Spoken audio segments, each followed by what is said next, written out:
Hello students, हम कर रहे थे पब्लिक एडमिनिस्ट्रेशन।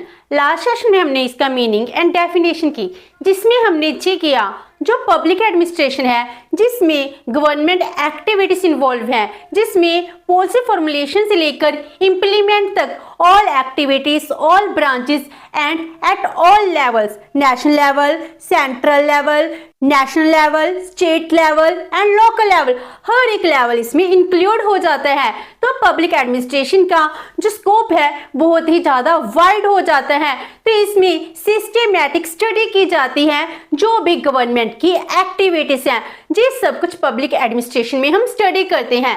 तो आज हम इस सेशन में करेंगे जो पब्लिक एडमिनिस्ट्रेशन है, इसकी क्या क्या फीचर्स हैं and need of the study of public administration. हम पब्लिक एडमिनिस्ट्रेशन की एज अ सेपरेट डिसिप्लिन क्यों स्टडी करते हैं, हमको इसकी क्या जरूरत है। तो सबसे पहले करते हैं need of the study of public administration. तो पब्लिक एडमिनिस्ट्रेशन की हमको स्टडी करने की क्यों जरूरत है, तो अकॉर्डिंग टू मिस्टर बर्के वो कैसे डिफाइन करते हैं। He said there would be no existence without administration. Without administration human life की, सोसाइटी की कोई एग्जिस्टेंस ही नहीं है, क्योंकि सोसाइटली ऑर्डरली वर्क कैसे करती है, बिकॉज ऑफ पब्लिक एडमिनिस्ट्रेशन। तो इसीलिए अगर हम चाहते हैं सोसाइटी सिविलाइज्ड हो, सोसाइटी अच्छी से वर्क करे, तो हमको जरूरत है पब्लिक एडमिनिस्ट्रेशन की।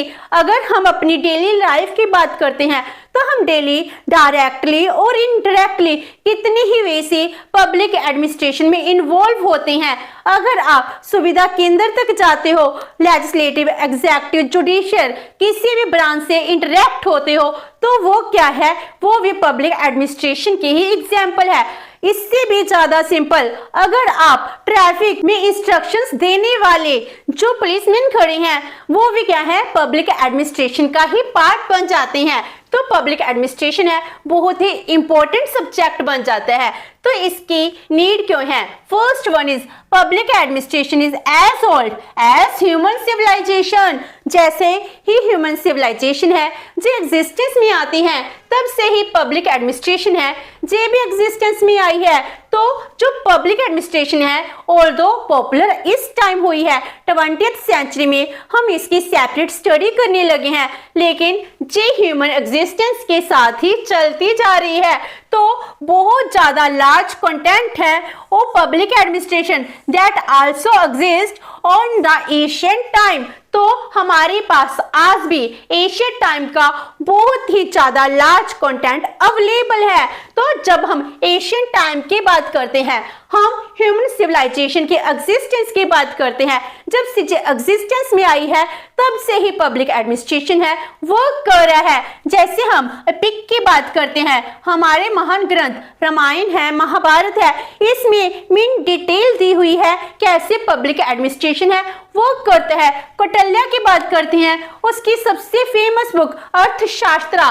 देन मैकियावेली की बुक है द प्रिंस, जिसमें एडमिनिस्ट्रेशन को रन करने की हर एक बात बताई गई है। एक स्टेट का ओरिजिन कैसे हुआ, इससे लेकर एक किंग की क्या ड्यूटीज होनी चाहिए, ये तक डिफाइन कर दिया गया है। So this gives the main detail of public administration. Government के डिपार्टमेंट्स हैं कैसे फॉर्म हुए, हर एक डिपार्टमेंट का क्या क्या काम होता है, ये सब कुछ किसने डिफाइन किया है पब्लिक एडमिनिस्ट्रेशन में। एशियन कल्चर में जो हमारे महान ग्रंथ हैं इनमें भी डिफाइन किया गया है। Number 2, public administration is the future of civilised government. अगर हम सिविलाइज्ड गवर्नमेंट की बात करते हैं, सिविलाइज्ड सोसाइटी के लिए तो पब्लिक एडमिनिस्ट्रेशन चाहिए ही चाहिए। लाइक दिस सिविलाइज्ड गवर्नमेंट है, इसके फ्यूचर के लिए भी पब्लिक एडमिनिस्ट्रेशन की बहुत ही ज्यादा इंपॉर्टेंस है। तो performance of the government depends upon the practice of administration competent to discharge the functions of civilise society. It means क्या हो गया, जो सिविलाइज सोसाइटी है कैसे वर्क करती है, कैसे परफॉर्म करती है, ये सब कुछ किसके ऊपर डिपेंड करता है, पब्लिक एडमिनिस्ट्रेशन के ऊपर डिपेंड करते हैं। क्योंकि हर टाइम गवर्नमेंट क्या करती है, डायरेक्शंस प्रोवाइड कराती है।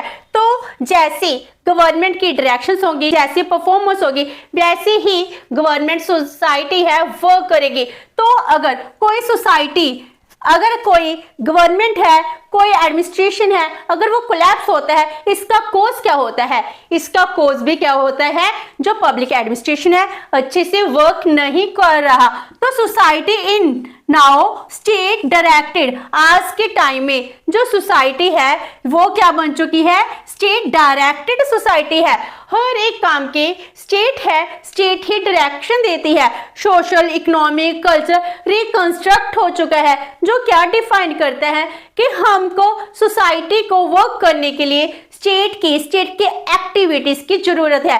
अगर हम स्टेट की एक्टिविटीज की बात कर रहे हैं, हम पब्लिक एडमिनिस्ट्रेशन की बात कर रहे हैं। नंबर 3, कंटेम्परेरी गवर्नमेंट्स सक्सेस और failure, it depends upon the quality of public administration. जो आज के टाइम में सरकार चल रही है, जी सक्सेसफुल रहेगी, जी फेल हो जाएगी, जी किसके ऊपर डिपेंड करता है, quality of the public administration. अगर पब्लिक एडमिनिस्ट्रेशन की क्वालिटी डाउन हो जाए तो उसके साथ ही गवर्नमेंट है, गवर्नमेंट की सक्सेसनेस भी फेलियर में कन्वर्ट हो जाती है।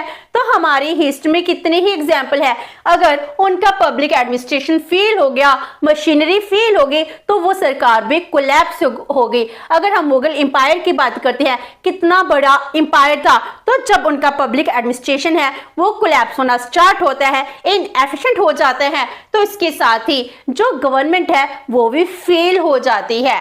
Next is public administration is the chief instrument for securing the state objectives. जो स्टेट के ऑब्जेक्टिव्स हैं, स्टेट के डिजायर्ड गोल हैं, इनको अचीव करने के लिए सबसे इंपॉर्टेंट इंस्ट्रूमेंट कौन सा है, पब्लिक एडमिनिस्ट्रेशन है। पब्लिक एडमिनिस्ट्रेशन ही है जो स्टेट के ऑब्जेक्टिव को रियलिटी में कन्वर्ट कर सकती है। अगर स्टेट पॉलिसीज को फॉर्मुलेट करती है, अगर उसको अच्छे से इंप्लीमेंट ना किया जाए तो अच्छी पॉलिसीज का भी क्या बेनिफिट है। इसीलिए जरूरत किसकी होती है, अच्छे एडमिनिस्ट्रेशन की, अच्छे एफिशिएंट एडमिनिस्ट्रेशन की, जिसके ऊपर ही सरकार का प्रेजेंट एंड फ्यूचर है वो डिपेंड करता है। Next is rise of the concept of welfare state. आज के टाइम में हर एक स्टेट क्या है, वेलफेयर स्टेट है। वेलफेयर स्टेट में स्टेट की एक्टिविटीज है मैनीफोल्ड इंक्रीज हो चुकी है। अगर सरकार की एक्टिविटीज चेंज हुई है, उसमें इंक्रीज हुआ है, हर एक एस्पेक्ट से रिलेटेड है, तो पब्लिक एडमिनिस्ट्रेशन की वर्किंग है इंक्रीज हो जाती है। इसके एफिशिएंसी को इंक्रीज करना बहुत ही ज्यादा जरूरी हो जाता है। तो अगर हम वेलफेयर स्टेट की एक्टिविटीज की स्टडी करना चाहते हैं, तो हम इनको स्टडी करने के लिए हमको पब्लिक एडमिनिस्ट्रेशन की वर्किंग भी समझनी पड़ेगी। And last one is public administration is the what and how of the government. कितनी बड़ी एग्जांपल दे दी कि पब्लिक एडमिनिस्ट्रेशन क्या है, what is public administration and how the public administration work. तो अगर हम स्टडी करना चाहते हैं पब्लिक एडमिनिस्ट्रेशन क्या है, कैसे काम करती है, तो इसके लिए हमको पब्लिक एडमिनिस्ट्रेशन की स्टडी करने की जरूरत है। ब्यूरोक्रेसी कैसी होती है, लीडरशिप कैसी होती है, हायरार्की कैसी होती है, इन सब के लिए हमको पब्लिक एडमिनिस्ट्रेशन की स्टडी करनी पड़ेगी। तो ये सब कॉजेस हैं जिस वजह से हमको पब्लिक एडमिनिस्ट्रेशन की स्टडी करने की जरूरत होती है। तो अब हम इसकी नीड के बात करते हैं, कैरेक्टरिस्टिक्स ऑफ पब्लिक एडमिनिस्ट्रेशन। जो पब्लिक एडमिनिस्ट्रेशन है इसके कुछ फीचर्स भी हैं जो डिफरेंट ऑथर्स ने डिफाइन किए हैं। तो जो पब्लिक एडमिनिस्ट्रेशन के मेन फीचर्स और कैरेक्टरिस्टिक्स हैं वो क्या हैं। First one is public administration is the basic feature of government activities. सबसे पहली बात, जो गवर्नमेंट की एक्टिविटीज हैं इनका बेसिक फीचर क्या है, पब्लिक एडमिनिस्ट्रेशन। अगर हम पुरानी सिविलाइज्ड टाइम की बात करते हैं, एशियन टाइम से भी जो पब्लिक एडमिनिस्ट्रेशन था इसका एक काम तो था लॉ एंड ऑर्डर को मेंटेन करना। अगर एक्सटर्नल थ्रेट है इससे अपनी सोसाइटी को प्रोटेक्शन देना, डिफेंस क्या है इसका ही काम था। तो इससे गवर्नमेंट एक्टिविटीज स्टार्टिंग से लेकर अब तक क्या है, तो तो इन सब की स्टडी हमको पब्लिक एडमिनिस्ट्रेशन के थ्रू होती है। तो बेसिक फीचर क्या है गवर्नमेंट एक्टिविटीज का? लॉ एंड ऑर्डर को मेंटेन करना, डिफेंस करना, ये सब पब्लिक एडमिनिस्ट्रेशन के काम है। Number 2, it is a cooperative group efforts in a public setting. Meaning जी कह रहे हैं जो पब्लिक एडमिनिस्ट्रेशन है, पब्लिक ऑब्जेक्टिव को अचीव करने के लिए जो कोऑपरेटिव ग्रुप एफर्ट्स है, हम कलेक्टिवली काम करते हैं। इंडिविजुअल लेवल पर कोई भी एग्जिस्टेंस नहीं होती है। अगर आप पब्लिक एडमिनिस्ट्रेशन की बात कर रहे हो, स्टेट के ऑब्जेक्टिव्स की बात करते हो, अगर आज के टाइम में मोदी एडमिनिस्ट्रेशन वर्क कर रहा है तो उसकी सक्सेस के लिए अकेले मोदी जी रिस्पॉन्सिबल नहीं है, तो इसका क्रेडिट सबको जाएगा। एडमिनिस्ट्रेशन में जो भी पर्सन स्टार्टिंग से लेकर अपर लेवल तक कंट्रीब्यूट कर रहे हैं तो इन सबका क्रेडिट बनता है। So it is a cooperative group efforts in a public setting. Number 3, it covers all 3 branches legislative, executive and judicial। अगर हम नैरो डेफिनेशन की बात करते हैं जिसमें सिर्फ एग्जेक्टिव ब्रांच लेते हैं, लेकिन आज के ब्रॉडर टाइम में अगर हम पब्लिक एडमिनिस्ट्रेशन की बात करें हैं, इसमें लेजिस्लेटिव, एग्जेक्टिव एंड जुडिशियल सभी ब्रांचेस की स्टडी की जाती है। Next is study the interrelationship of all branches from policy formulation to implementation. Meaning हमने 3 ब्रांचेस हैं, इनकी स्टडी की। लेजिस्लेचर क्या है, कैसे लॉ फॉर्मुलेट करती है, एग्जेक्टिव कैसे इंप्लीमेंट करती है, जुडिशरी कैसे प्रोटेक्शन करती है, लॉ को प्रोटेक्ट करने का काम। अब इनमें इंटर रिलेशनशिप क्या है? क्योंकि तीनों के काम सेपरेट हो सकते हैं लेकिन ऑब्जेक्टिव सेम है, तो इनकी एक्टिविटीज भी इंटर रिलेटेड होती हैं। तो inter related study, inter relationship की स्टडी हम पब्लिक एडमिनिस्ट्रेशन में करते हैं। Next is public administration is different from private administration. जो एडमिनिस्ट्रेशन है, पब्लिक एडमिनिस्ट्रेशन भी हो सकता है, प्राइवेट भी हो सकता है। जो पब्लिक एडमिनिस्ट्रेशन है ये प्राइवेट एडमिनिस्ट्रेशन से डेफिनेटली डिफरेंट है। तो जो हम प्राइवेट एडमिनिस्ट्रेशन की बात करते हैं, अगर हम अपने कंपनीज की बात करते हैं, जो इंडिविजुअल की कंपनीज है, अंबानी अडानी ग्रुप की बात कर रहे हैं, तो ये क्या है? प्राइवेट एडमिनिस्ट्रेशन वर्क कर रहा है। लेकिन पब्लिक में सरकार का है जिसका ऑब्जेक्टिव सोसाइटी का वेलफेयर होता है। Next is closely associated with numerous private groups and communities to achieve desired objectives। अगर हम प्राइवेट एडमिनिस्ट्रेशन से इसको डिफरेंट कर रहे हैं तो इसका मीनिंग ये नहीं है कि ये प्राइवेट इंडिविजुअल्स हैं, ग्रुप्स हैं, कम्युनिटीज हैं, इनसे डिफरेंट है। सो जो पब्लिक एडमिनिस्ट्रेशन है it is closely associated with different private groups, different private communities, ताकि जो सरकार के ऑब्जेक्टिव्स हैं वो अचीव हो सके। हम कह रहे हैं $5 ट्रिलियन की इकोनॉमी बनाना, इसके लिए प्राइवेट ग्रुप्स, प्राइवेट कम्युनिटीज हैं, इनकी हेल्प की भी जरूरत होती है। Next is it deals with the action part of the government. क्योंकि हम पब्लिक एडमिनिस्ट्रेशन की बात करते हैं, हम पॉलिसी फॉर्मुलेशन की बात कर रहे हैं, हम डिसीजन टेकिंग प्रैक्टिस की बात कर रहे हैं, उसको इम्प्लीमेंटेशन की बात कर रहे हैं, लॉ मेकिंग की बात कर रहे हैं, तो इन सबको क्या कहा जा सकता है? Action part of the government. सरकार क्या काम कर रही है, हम उन चीजों की स्टडी कर रहे हैं, तो पब्लिक एडमिनिस्ट्रेशन एक्शन पार्ट से रिलेटेड है। And last one is public administration is a collective activities not a individual activity। Public administration क्या है?